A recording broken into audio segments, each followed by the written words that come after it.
Hello. Welcome to the first webinar of the Urban Institute series on strategies for supporting young people transitioning out of foster care. I'm Mike Pergamit. I'm a senior fellow at the Urban Institute. And for those who don't know us, we're a nonprofit, nonpartisan social policy research organization. Before we get started, I want to first talk about a couple of housekeeping items. So this event is being recorded. The recording will be posted online afterwards, and the slides will also be available online. During the presentations, all participants are muted, but you can type questions or comments into the Q&A box at the bottom of your screen at any time.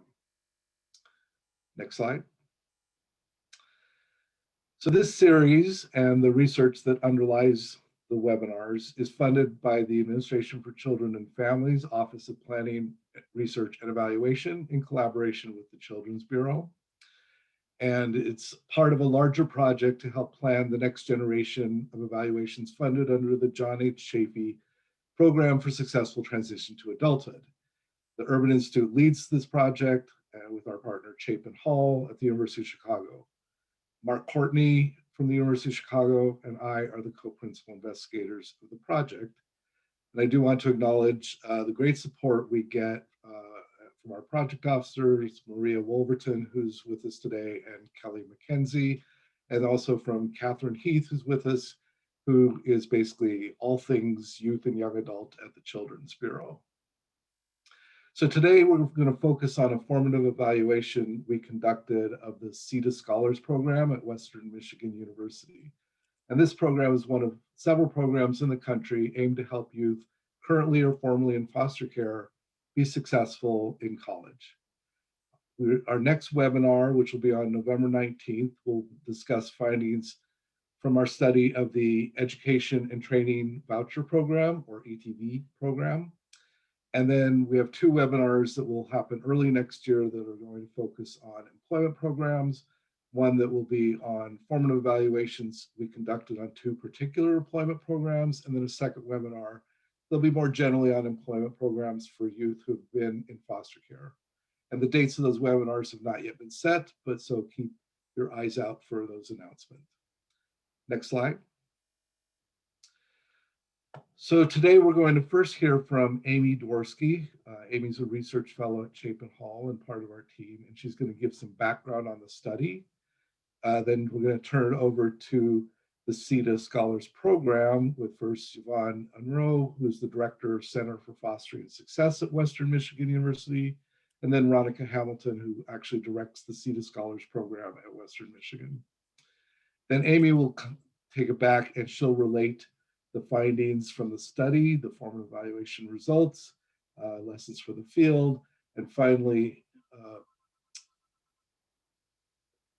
we'll hear from Nigeria Peterson, who's a peer mentor in the Seita Scholars program, who will make some comments. And we're going to leave about 15 minutes for you to ask questions at the end. So as I said, though, you can put them in the chat, in the Q&A box at any time.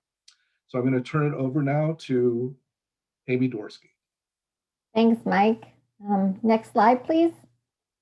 So I'm going to talk a little bit about some background information that led us to the Seita Scholars program. So what we know about education and young people in foster care is that post-secondary education is increasingly essential to economic stability and is associated with a number of positive outcomes. We also know that the majority of young people in foster care have aspirations to go to college. However, when we look at the data from numerous studies, we find that compared to their peers, young people in foster care are both less likely to enroll in college and they're less likely to graduate from college if they do enroll. Next slide.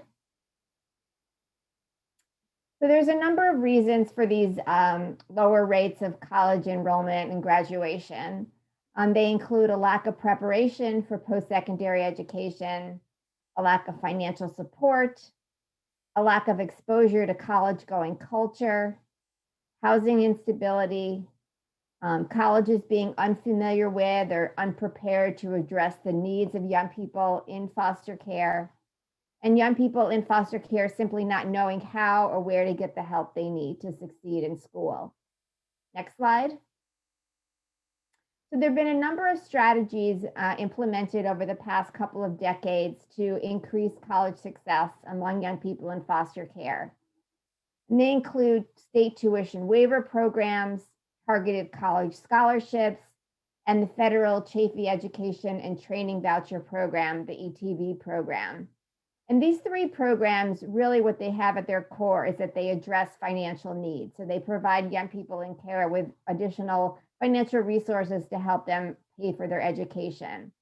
However, what these programs do not do is address the other needs that young people in foster care have when it comes to succeeding in college. And that's where college success programs come into play. Next slide. So these programs generally provide wraparound services and supports to help students with a history of foster care succeed in school and graduate. Although each program is unique, they tend to address a number of needs, including financial, academic, housing, and social emotional needs. Most of these programs are affiliated with a single college or university, but some do operate statewide. Some of these programs receive state funding, but many also rely on partly on support from foundations or private donors. And these programs vary widely with respect to their selectivity and eligibility requirements. Next slide. So when we started out this project, the idea was to address the fact that there's been really little progress in building the evidence base for programs that improve post-secondary educational outcomes among young people in foster care. And to date, none of these post-secondary educational programs have been rigorously evaluated. So our goal for undertaking this study was to learn more about the implementation of college success programs and to assess their potential for rigorous evaluation. Next slide. So what we did was we interviewed representatives from about 18 college success programs across the country. And through these interviews, we gathered information about the students they serve, the types of services and supports they provide, and the funding that they had. And at the end of the day, after looking at these 18 programs, we selected the Seita Scholars program at Western Michigan University as the focus of our formative evaluation activities. Next slide. So now I'm going to turn it over to Yvonne and Ronica to talk about the Seita Scholars program.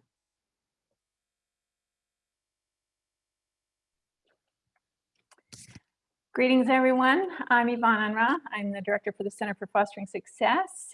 First, just a big thank you to the Urban Institute and Chapin Hall at the University of Chicago for selecting us and us to participate in this. And a huge thank you to our Western Michigan University community, Bronco family, for supporting this program over the last 12 years. So I'm going to just speak to the three phases of historically the growth of the Seita Scholars program. It was an initiative that began back in 2007. And so the first phase of it was what we, looking back, will say is sort of our emergent service delivery building. At the time, there were few college prep or support programs in existence. We did learn from those that did, particularly the program at Cal State Fullerton. And we searched the research and we found that actually there was really little empirical evidence to guide us. And a lot of the research was really pointing to the deficits of young people in foster care. So we made a conscious choice to center our program building efforts around student voice and their expertise about their lived experience. We were absolutely committed to not duplicating a child welfare program. And we wanted to create a welcoming space for students on a college campus that we were distinctly educational support, that we were going to help facilitate this transition out of foster care and into the next phase of their young adult life.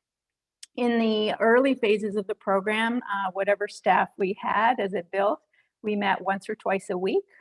We were very intentional about our observations of meeting with students, having questions about what was working and what was not working. We were guided by 3 basic questions. We wanted our students to have choice, choosing majors, choosing where they live, choosing options on campus. We wanted them to have some rest. Foster care can be an arduous and difficult journey. And we wanted to do whatever we could was in our power to ensure that the students would return the following semester. So we engaged in our institutional research office very early on, and we did that so that we would have data to inform our decision making. That office helped us track student performance in the form of GPA, credit hours, withdrawals, holds on students' accounts, and so forth. We also tracked our coaching staff's interactions with students over time and reviewed those monthly and helped us sort of guide and shift our decisions about how to best serve and support the students.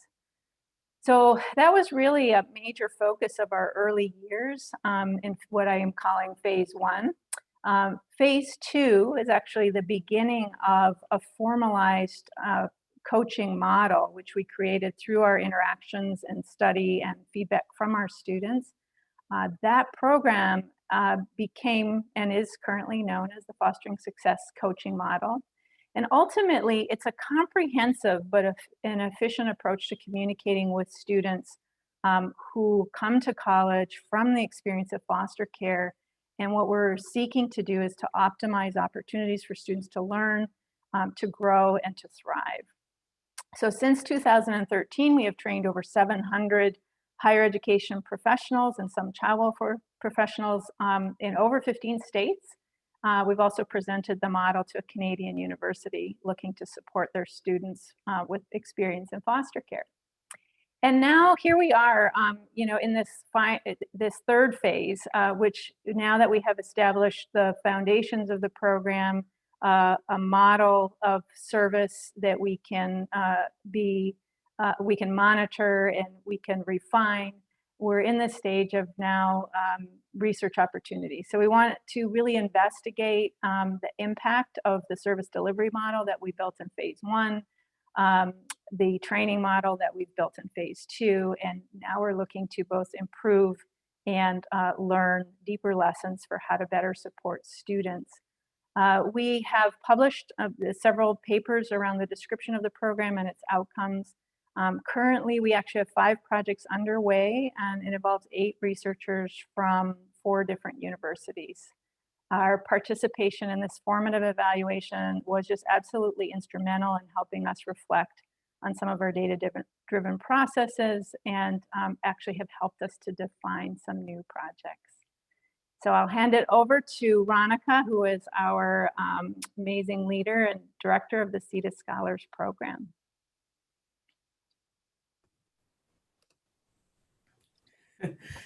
Thank you, Yvonne. I am, as Yvonne said, Ronica Hamilton, the director of the Seita Scholars program. And I just want to talk to you about a few of our program elements and give you a little more information on the coaching model is where I'll start. So the coaching model is employed by master's degree level professionals who have lived and/or work experience in foster care, trauma, and mental health. And they provide 24-hour year-round support. The coaching model was developed at Western Michigan University, as Yvonne mentioned, and it is a 3-step model which includes assessment through what we call the 7 life domains. And those domains are education, finances and employment, physical and mental health, housing and transportation, relationships and community connections, identity, and life skills. And then after doing assessment through those domains, the second step is about prioritizing our intervention via what we call a student needs hierarchy, which is an adaptation of Maslow's hierarchy of needs. And then the third and final step in our coach model is the cycle of teaching and learning, where we are building skill with students. And the model, as once it's been trained, or a coach completes what we call a 3-day training, is really expected to kind of move through seamlessly. So they're not like processing in their head, did I do step 1? Did I do step 3? And so on. It's really a smooth, seamless process. And in the background, which is also a part of the coaching model, operating in the background are our 7 core principles. And those core principles are interdependent relationships, cultural humility, empowerment evaluation, skill-based asset development, network development, learner-centered, and teaching in real time. And as Yvonne said a few moments ago, the coaching model is about supporting our students to learn, grow, and thrive. And then when we talk about community building and belonging on campus, we're intentional about creating that sense of belonging. And we do that really early on, starting early on with our students. We have an interview process, so we meet each of our students face-to-face during their application to Western and to the Seita Scholars program. Then in May of the year that they're going to come, our student leaders, our peer mentors, who you will see Nigeria shortly, they reach out, do outreach to the students. So they have that peer-to-peer connection. So they become familiar with someone who has had a similar experience from the very beginning. Then in June, they come to campus for a 1.5-day face-to-face orientation where they meet lots of other students and get better acquainted with who their campus coach will be. Then in July, we invite them back to campus for a 4-day orientation, which we have intentionally allowed our student leaders to plan every element and lead every element of that event, of that week, which involves team building activities and then other activities that create a safe place for students to vulnerably share and make connections with their peers. It also involves graduation planning and getting to know their campus coach and our team as a team. Excuse me. We also have a first-year seminar course that is for all of the Seita Scholars, incoming Seita Scholars, and it's taught by one of the campus coaches. And the course focuses on building skill and increasing knowledge across the 7 life domains, as well as an opportunity for the campus coach to gain insight about the student's identity as a college student. So looking at how the student is engaging in class, completing coursework, their follow through, their class attendance and things like that, so that we're aware of where we might need to address gaps as the student's coach. And after all of these classes, all of these things and classes have begun, we are intentional again about creating that sense of belonging on campus. And so we host what is called the President's Welcome. And that is where our first-year seminar, our first-year Seita Scholars are present. We usually invite faculty and staff from across campus, community supporters, donors, and then of course all of our staff. And so the president, the highest ranking official at the institution, comes in and formally welcomes Seita Scholars to Western Michigan University. So again, really working to create that sense of belonging. Then we support all parts of our students' identities, and we express that support through what we call identity groups. Our identity groups include being a parent, being male, being female, being LGBTQ or an ally, and now we have an alumni group. So those are some of our identity groups where students and peer mentors come together and plan community building activities throughout the year.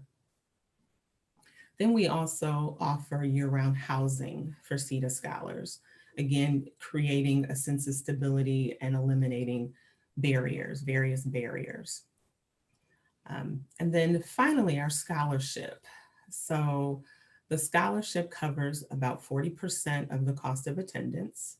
And then there are other resources that students, because of the experience in foster care, are eligible for, which helps support hopefully them graduating college with very little or no student loan debt. In addition, they receive Pell Grant. We have 6 endowments, and most of those endowments are dispersed at the director's discretion. We have an emergency fund thanks to the support of one-time and ongoing donors. And the emergency funds are very helpful with supporting students when they have various emergency needs like groceries, paying cell phone bills, books when they need books or certain supplies for classes. And during the pandemic, many of our students were unable to work. And our emergency fund really helped with supporting students with their campus rent. So, you know, those resources are very, very helpful. Through all of this, all of the work that we do, all of the structures that we've put in place, our program strives to create transitions that lead to success in college and career, to develop a community of scholars for students who have experienced foster care and create a safe community to deconstruct and reconstruct identity, and to educate and transform students from foster care by integrating experience from their past to build on opportunities for their future. And as Yvonne said, thank you Chapin Hall and to WMU for allowing us to do this work.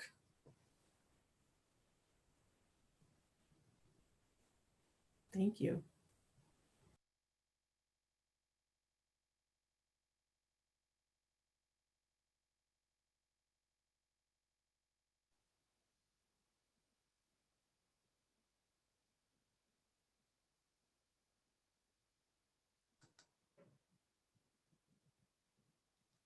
Okay, so now we're going to talk about the results of the formative evaluation. Next slide. So the formative evaluation was designed to answer 4 specific questions. 1, does the program have a coherent logic model? 2, is the program being implemented with fidelity to the logic model? 3, does the program have data to measure the services it provides and their intended outcomes? And 4, is it likely that an evaluation would be able to detect impacts of the program? Next slide. So our formative evaluation activities included 2 site visits, which we conducted back in 2017 and 2018. We did interviews with key informants from the program, from the university, and from the state and local child welfare agency. We also had focus groups as well as individual interviews with a number of Seita scholars. In addition to the site visits, we also analyzed both program and university administrative data. We used those data to look at student interactions with their coaches as well as students' academic outcomes. Next slide. So what did we hear during our site visits? So the Seita scholars that we talked to spoke highly of their relationships with their coaches.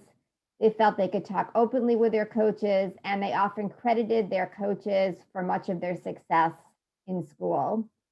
They also acknowledged not being able to afford a school like Western Michigan University without the help of the Seita Scholarship. In addition, the faculty, staff, and administrators that we talked to made it clear that the Seita Scholars program enjoys a significant amount of institutional support at the university. Next slide. We also heard from the Seita scholars that sometimes their peers at the university assume that Seita scholars are only admitted to the university because they were in foster care. And sometimes they question why other groups of disadvantaged students, such as first-generation students or students with immigrant backgrounds, are not eligible for the scholarship and scholars program. Some Seita scholars were also critical of the requirement that they live in on-campus housing. They felt that it isolates them from their peers who are free to live off campus. Next slide. So now I'm going to present the results from our analysis of the program and the administrative data. As you can see that from this slide that the program had served a total of 454 students between 2008 and 2017, an average of about 45 students enroll each year. Next slide. 6 out of 10 students are female. Next slide. And Seita Scholars are a more racially diverse group than the Western Michigan University student body as a whole. In particular, 42% of the Seita Scholars identify as African American, compared to just 11% of the general student body. Next slide. 78% of Seita Scholars enroll as first-year students. Next slide. And with respect to their ACT scores, Seita Scholars have lower ACT scores on average than other Western Michigan University students. So you can see that about 60% of Seita Scholars score below 20 on the ACT, and that's compared to just over 20% of their peers at WMU. Next slide. We also looked at the types of communications that Seita Scholars have with their coaches. The vast majority of these communications, 63%, occur in person, and the next most common form of communication is by text. Next slide. The focus of the communications varies depending on the mode. So Seita Scholars generally talk with their coaches in person about education and relationships, but when they're using texting, they are generally talking about life skills. Next slide. In terms of retention rates, the retention rates for Seita Scholars is just a little bit lower than their fellow students. 70% of Seita Scholars return for the start of their second year, compared to 78% of undergraduates more generally. Next slide. But their graduation rates are quite a bit lower. Seita Scholars, their 6-year graduation rate is about 32%, compared to 54% for other WMU undergraduates. At the same time, the 32% rate is higher than what you would generally see in the literature for young people with a history of foster care more generally. Next slide.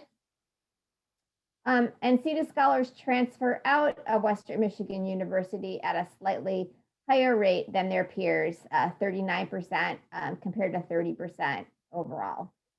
Next slide. We also looked at the GPA of Seita Scholars.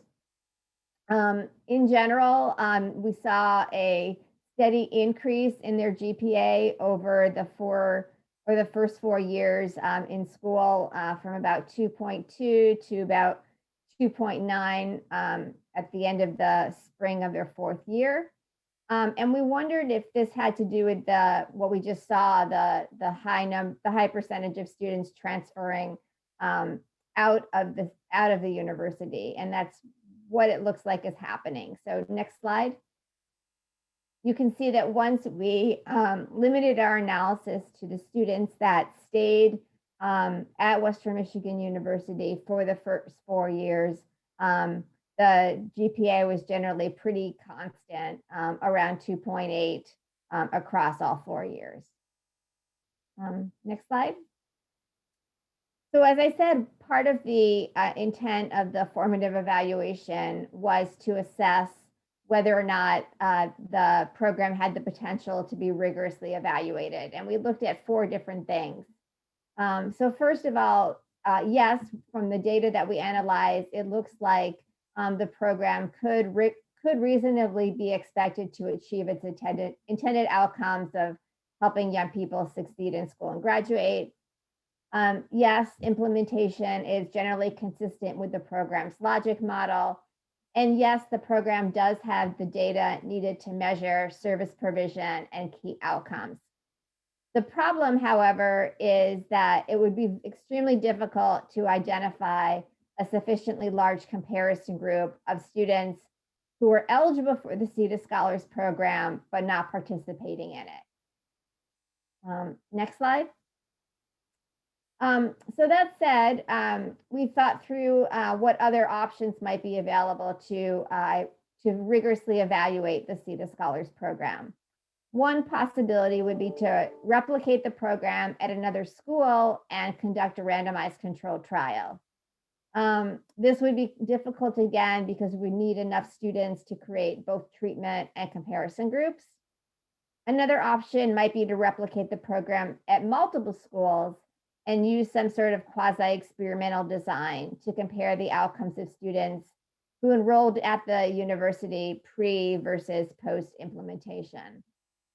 This again would require a significant investment of time and resources, and it might be difficult to replicate some aspects of the program consistently across multiple colleges and universities. Next slide. So finally, some lessons for the field.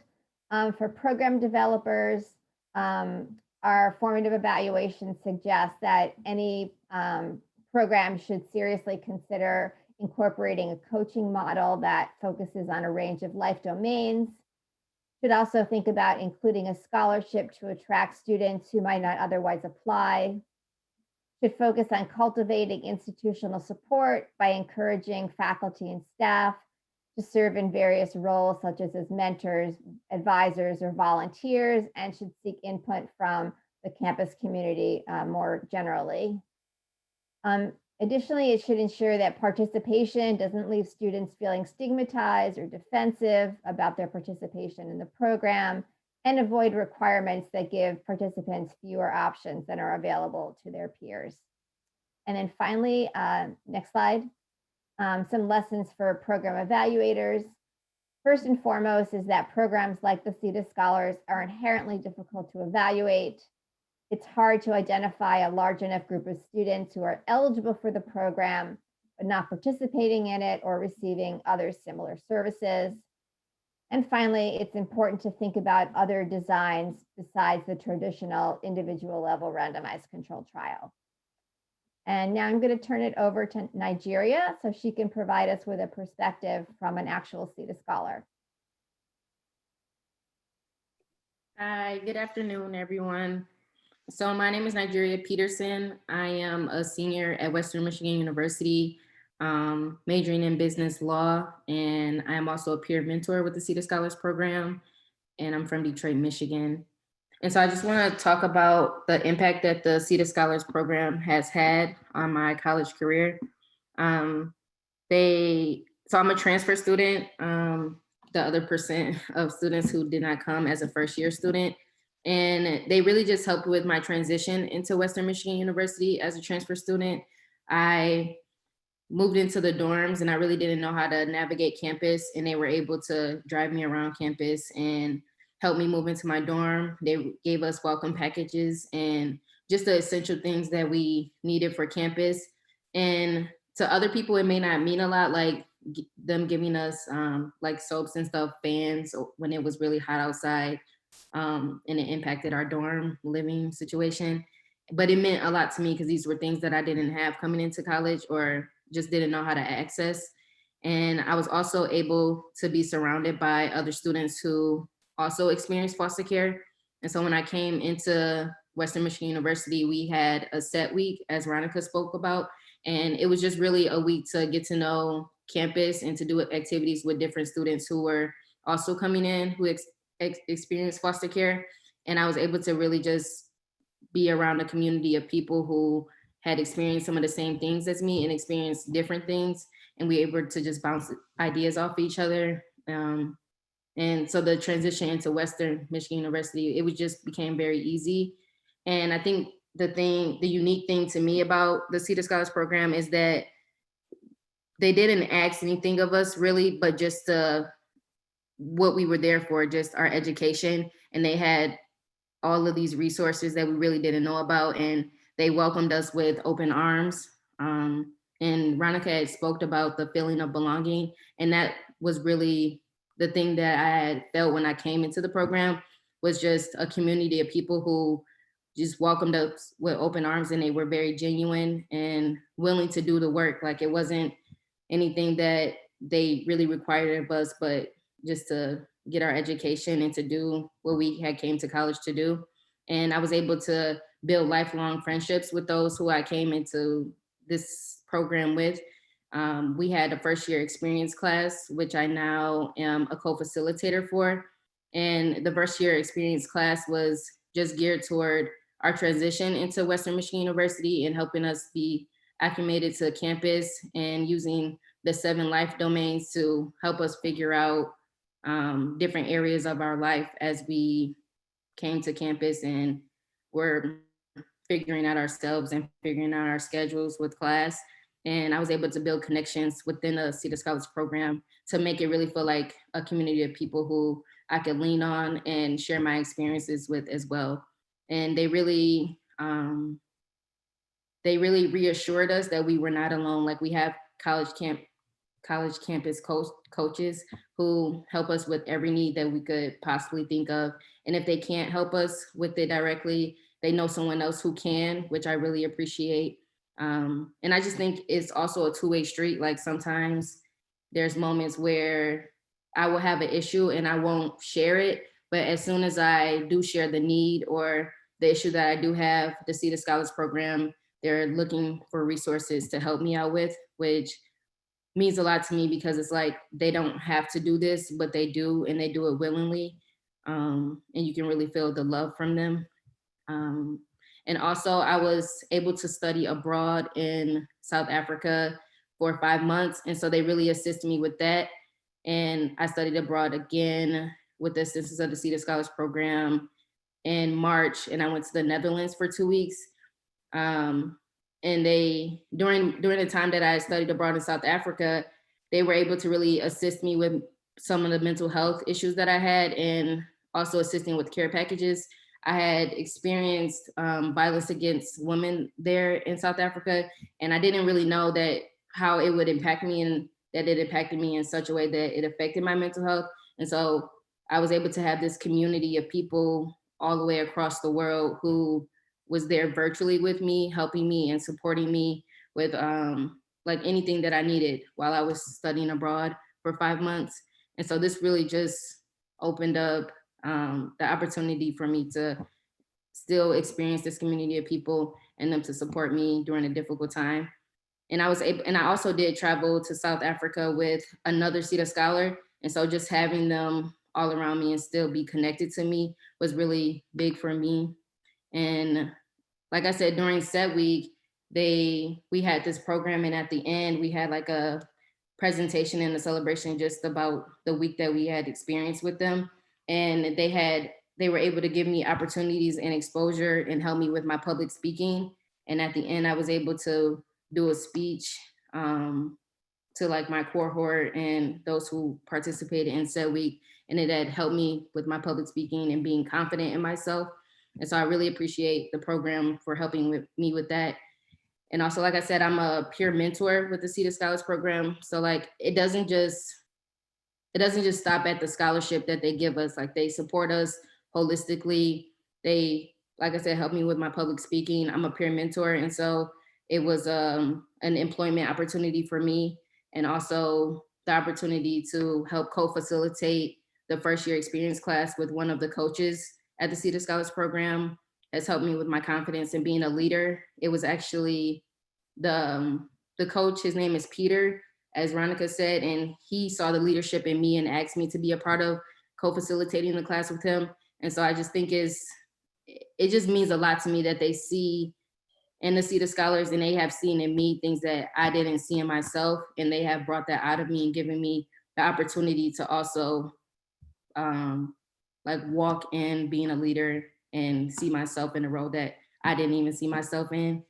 And they just help us use our voices for things that matter. We have been a part of the foster care walk and sharing our experiences with that, and being a part of the breast cancer awareness walk. And so just helping us use our voices and just be the force behind the reason why we do the things that we do and help us as we matriculate through college.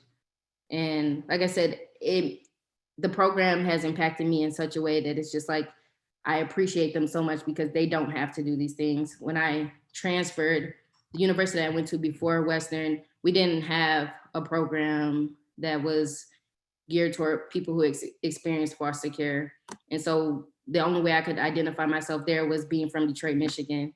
And here I can identify myself in different ways with the Seita Scholars program, with my identity, being a Black woman on campus, being someone who has experienced foster care, and just the diversity and inclusion of it all. And so I just want to thank you all for having me today, and also being able to speak and share my experience with you all.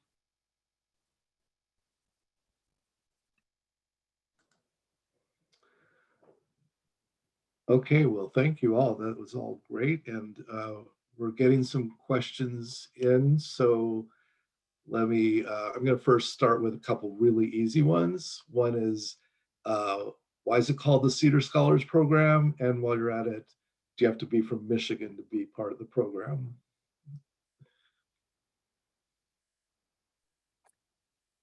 So thank you for the question. The Seita Scholars Program is actually named after John Seita, who is a 3-time alum of Western Michigan University, and who himself actually aged out of the foster care system.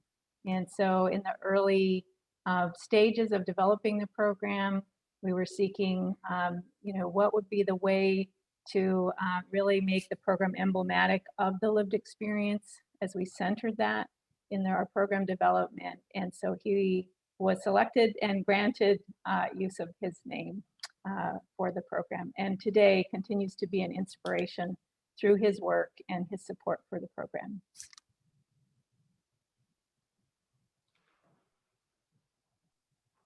And Michael, the other part of that question is, do you have to be from Michigan? Yeah. And in large part, our students are from Michigan. There are the few occasions and the few students who really seek us out and have those additional supports in terms of human resources and financial resources, where we will make an exception. Okay. But our partnership with the Michigan Department of Health and Human Services, our aim is for Michigan youth who were in the Michigan foster care system.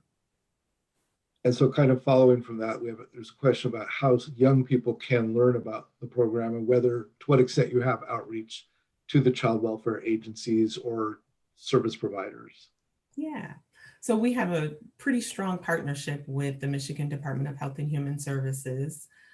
Through our partnership with them, we've been able to create actual positions in many of the student support programs at the institutions throughout Michigan, which means most of those programs have a Michigan Department of Health and Human Services employee that works in their office. So they help students navigate and access the resources that they're eligible for through Department of Health and Human Services, and then they support the program through various roles. So that's one part. The other part of outreach is many of those organizations, like agencies, I should say, community agencies, are aware of the programs in these colleges and universities and seek us out to do outreach. Now more than we had in the beginning, we were really doing kind of looking for them and doing outreach, but now there are annual events that have been created that we're a part of. And so there's some natural pipeline for this population.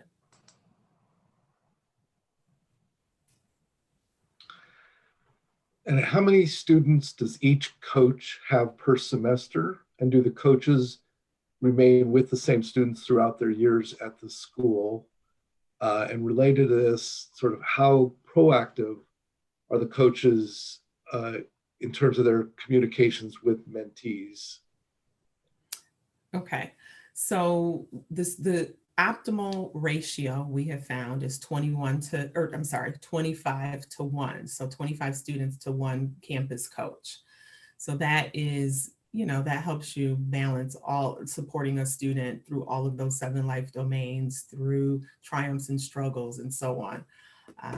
The second part of the question, do they remain with the student? Do the coach and student remain throughout their time in college? That's the idea. But, professionals change jobs sometimes. So those are some of the reasons that that's one of the reasons that a student might have another campus coach. But that is the idea. That is the hope. Sometimes there's not a good connection. We're all humans, and so sometimes we, as much as we try to do our best work, it doesn't always jive with some students and et cetera. And so that might be an opportunity for a coach change as well. And then there was a third part, I think, to that question. Maybe. Just how active are the coaches to reaching out with communication with the students? Okay, yeah. So very active, very intentional, and it's ongoing. Hopefully Nigeria can attest to this, that, they have regular meetings. That's part of the agreement between the coach and the student, to have regular meeting times. But then they're in between those times, as Amy talked about in her findings, there's some text communication, right? Where there's building life skills, where there's the coach is encouraging the student or congratulating the student on doing well on a test or some things like that. And I think Yvonne was going to add something. Just to the point about sort of continuity with coaches, one of the fundamental principles of the coaching model is that we're teaching the students ultimately how to coach themselves, so that it sort of brings agency to it. So the process by which the campus coach is using to communicate with students, we actually teach to students, so that the student actually benefits by, one, having a relationship with the coach, but also having a sense of how is this coach communicating with the student in a way that's helpful. And I'll invite Nigeria if she has a comment on that or not. But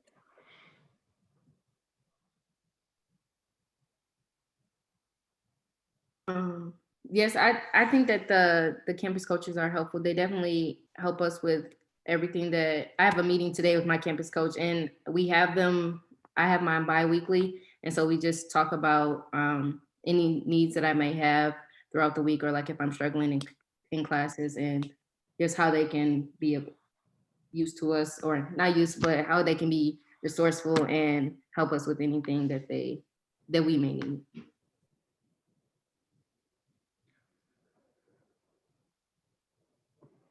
So the next question, I think I'll direct first to Nigeria, actually, which was, how are the Seita Scholars students, or yourself or others feeling? How connected you're feeling during this COVID pandemic, and how are the events being done? Are they all virtual, or are there some safe opportunities for people to get together?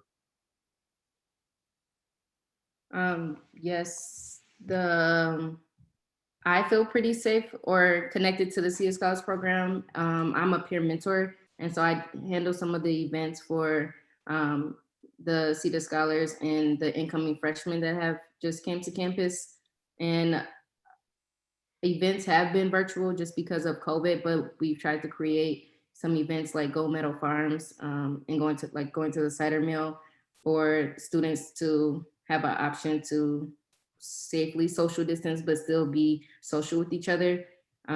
We talked about this in our first year experience class, and I don't think there's really an easy answer to it, because we're on campus, but still required to social distance. And we have some in-person classes, but most are online. And as we're going into the winter months, it can just naturally be kind of lonely, I guess, because we're in our dorms or in our apartments and not really interacting with each other. And as a Seita Scholar, I don't see my peer Seita Scholars as much as I used to before COVID. And so it definitely is just not an easy answer, and a two-way street. Like a student has to be willing to reach out to their campus coach when they're not feeling connected or just feeling alone. And of course, our campus coaches reach out to us to see how we're feeling, but sometimes it's hard to communicate when you're going through this phase of COVID and not really being around people and being social.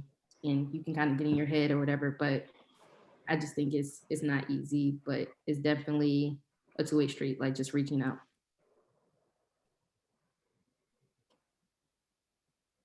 Yvonne or Ronica, did you want to add anything? Yeah, we have on our campus a pond area. And so at the beginning, well, probably late September, we did get together there because you can, it was safe to do things outside and the weather was better. So we were intentional about doing that. But yeah, I second everything Nigeria has said. Mostly things have been virtual now. Thank you.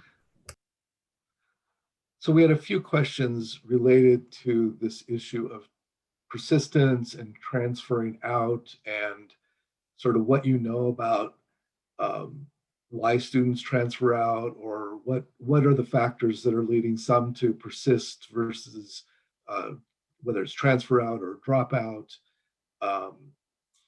or basically any reasons why students wouldn't be graduating.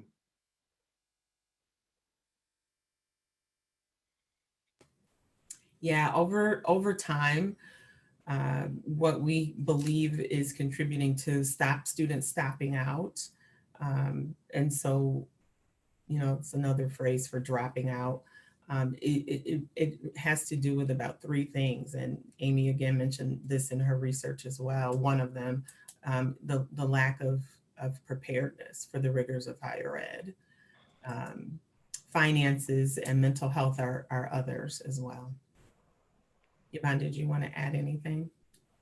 Yeah, we are, so actually as a initiated from this formative evaluation, we actually have a project underway by a scholar from Penn State University, and then a scholar here at Western University, Michigan University, who are going to look at our Stopout students. And they can do that because the program has a Stopout process. So we actually have in place, when a student is getting prepared to transfer or to stop out, that we make sure that the coaches work with the students to have complete any business related to the university. So in the case of a student who has stopped out, we want to make sure that if life events change and they want to return, that they're not going to have the barrier of unpaid bills or unfinished university business. So our Dr. Bridget Weller and Dr. Royale Johnson are joining the research effort to take a look at that, and we're going to learn from their research who's leaving, what are the reasons that are listed on the Stopout form, and to give us some insight about that. So that'll be a stay tuned.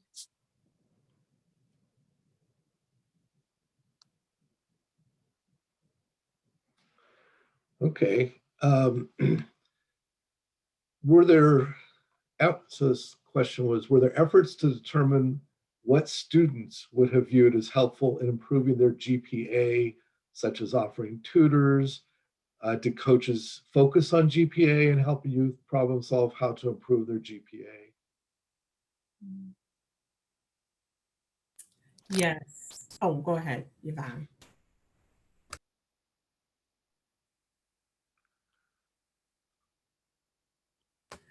Okay, so I'll go and then she'll go, perhaps.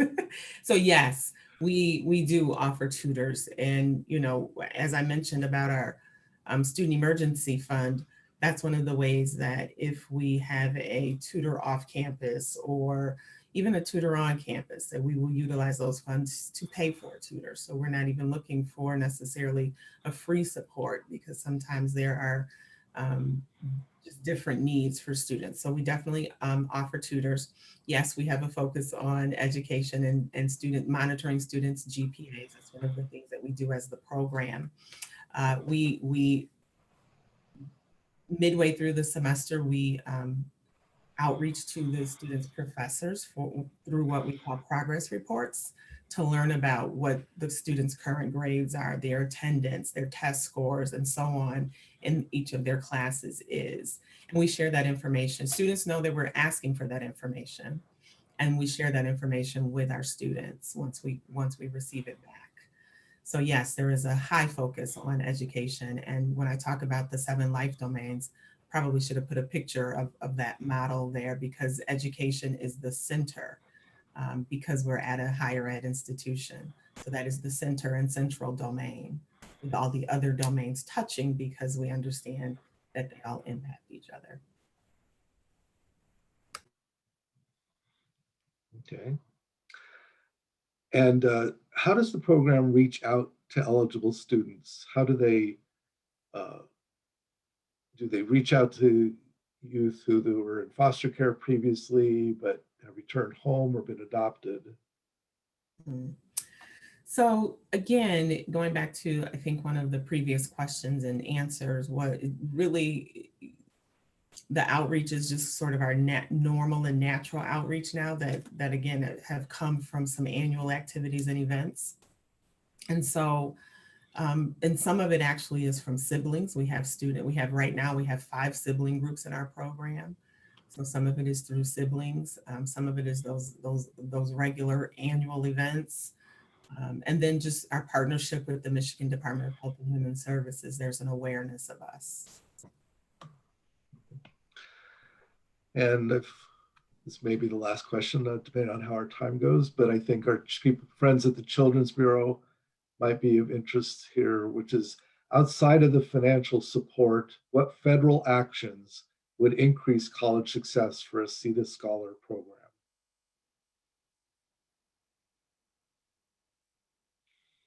It would certainly be most helpful to have funding to support students. At present, many universities are doing independent fundraising. If there was more of a state mandate or federal mandate to support these programs, that would help our efforts at the ground level to focus on creating strategies that are most helpful to students. So I think that would absolutely be number one. And housing for students. We at Western Michigan University, we do have housing on campus. Many programs, colleges and universities do not have housing, and it's a very difficult barrier for students who are facing or experiencing homelessness while they are also being challenged to engage in campus. And I think more recently, we are all becoming more aware of racism and how that is intersecting with foster care populations and with transitioning out of foster care. So we're turning our attention to that at Western within our program, because we have a higher proportion of students who are African American or students of color. And so we know there's a really important intersection and dimension there for students' health, their sense of belonging, their sense of opportunity. And so any initiatives that are happening from a federal level that could help sort of blend these different challenges, housing, employment, identity, racism, they tend to be separated through programs, and college-based programming is actually a point of intersection and integration for all of these different challenges that young people face. So any effort in that direction would be helpful to us on campus. Okay, any last words anybody wants to add on anything?